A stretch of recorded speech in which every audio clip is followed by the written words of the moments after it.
Detours. Brought to you by Sports and Spokes, the magazine for wheelchair sports and recreation. Lauren, you're really only 7 years into, this whole situation. I've read about you. I learned that you basically blew out your tires, sustained a spinal cord injury. How did you get to this level so quickly?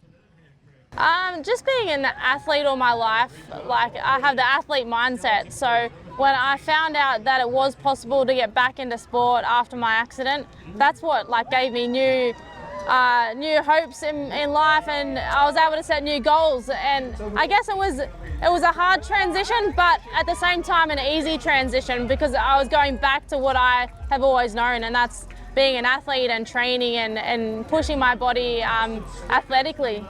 Who was it and how did you get turned on to endurance athletics again after your injury? Oh, Bob Babbitt. He reached out. I was a professional triathlete before my accident, and Bob and I crossed paths a little bit, but he reached out to me after my accident and said, if I want to get back into triathlon, this is where it starts. And he flew me to San Diego. I signed myself out of rehab after 6 months in there and jumped on a plane, and I was in San Diego ready to start my triathlon journey, So you signed yourself out of rehab? I did, and best decision I made. Yeah, sometimes being in rehab too long kind of holds you back. You seem like a real go-getter. Well, it's obvious that you're a go-getter. In 7 years, you've been to the Paralympics twice, Tokyo and Paris. You're a hand cycling champion, and you're back at triathlons again. How do you really put into place the motivation it takes to get back to the level that you're at once again now as an adaptive athlete? I don't know how I do it or how I find the motivation. I just love setting goals and pushing my body to the limit. I love challenges. I love seeing what I can do and proving what I can do. Motivation isn't a struggle for me. As I said, I've been an athlete all my life and was able to motivate myself in my everyday training. And I don't know, it's just I'm very grateful that I was able to get back into the sport.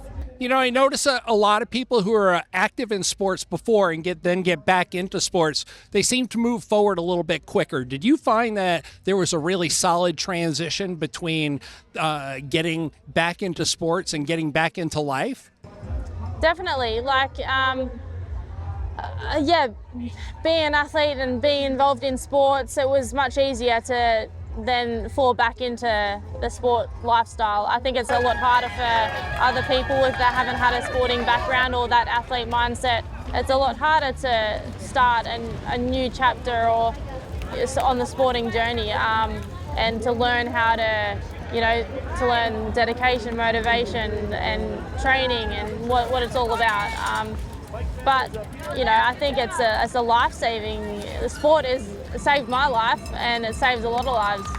Have you found that the hand cycle is absolutely your favorite discipline of the three in the triathlon? Swim, bike, run, absolutely your favorite? Absolutely, my favorite is the hand cycle. As an able-bodied, I grew up as a swimmer, so swimming was, I guess, my favorite, and I was a pretty good runner as well. But now, since being a para-athlete, I can swim pretty well, but I don't really enjoy it. But I love the hand cycle, and I really excel at the hand cycle as well. We'd like to take a minute to thank our sponsor, Sports and Spokes magazine.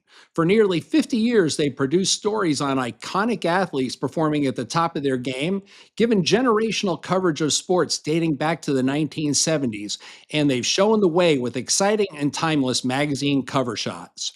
To stay on top of all the latest news from the world of high-performance adaptive sports, go to sportsandspokes.com.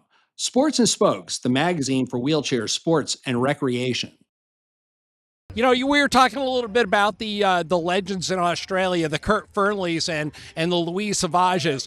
In some way, you have to recognize that though they laid the groundwork, you're the next generation. So what do you think that you're going to bring to the table that's going to be special for the next generation coming in?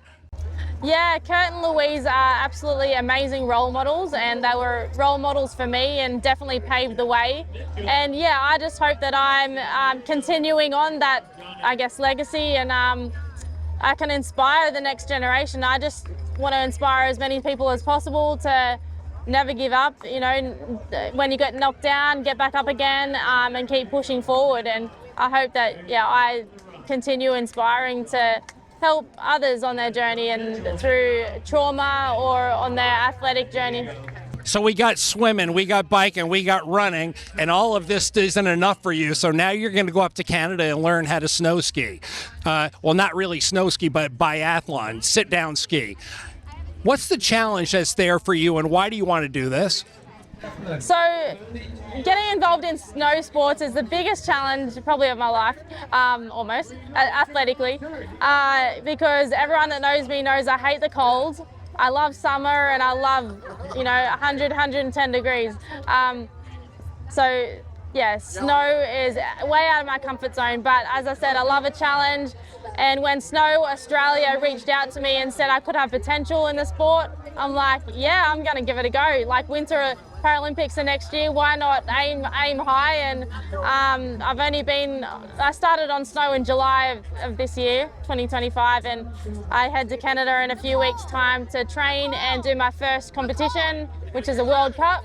Nothing like being thrown in the deep end, but if I want to aim high, that's what I've got to do. And yeah, so I'll be doing the cross-country skiing events, the biathlon events. It's all so new, but yeah, I'm up for it. Yeah. Is there something that you could tell us about you that you've not shared with anybody else? I mean, what drives you? Why are you the way you are? Good question. I'm not sure if I've got anything to say that no one knows about me. What drives me? I just like showing what's possible. You know, I've had a lot of doubters in my life that have doubted me, and if they've said I can't do something, I always go out there and prove that I can do it, especially now being in a wheelchair and as a para-athlete. There's no such thing as the word can't. There's always a way. Yeah, it might be different, but there's always a way to do something, and nothing's ever impossible. It doesn't seem to me that it matters to you that you're in a wheelchair. For some people, it seems like they get fixated, and you really haven't. You've moved on, and you've moved on quickly. Is there a secret to that? Well, actually, I wouldn't say I've moved on. Like, sport has definitely, I was able to push, I guess, the wheelchair, my accident aside, and just focus on sport. I don't think I've ever dealt with anything. I've just pushed it aside. I don't think I've ever accepted it either. But I've been so focused on my goals in sport and, all the Paralympics and seeing what I can do as my time as an athlete, because athletic life is a lot shorter. I don't know. I wouldn't say that I don't know how I got through it. You're only 36, which in, the adaptive sports world, you've still got a few really good years left to go under your belt.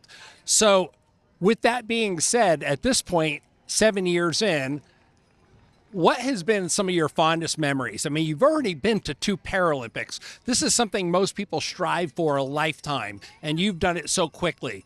Think of one particular moment that really stood out for you.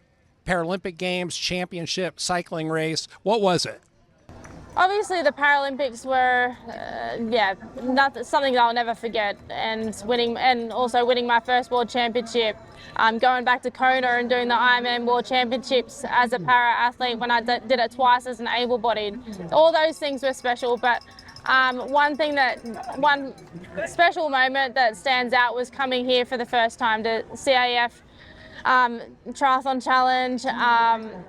It was just it changed my life. This is where my journey started, almost 8 years ago in 2017. And if it wasn't for coming here, I may not have achieved what I have done in my sporting life, on my sporting journey over the last 8 years. So yeah, definitely coming here was the most memorable and special moment.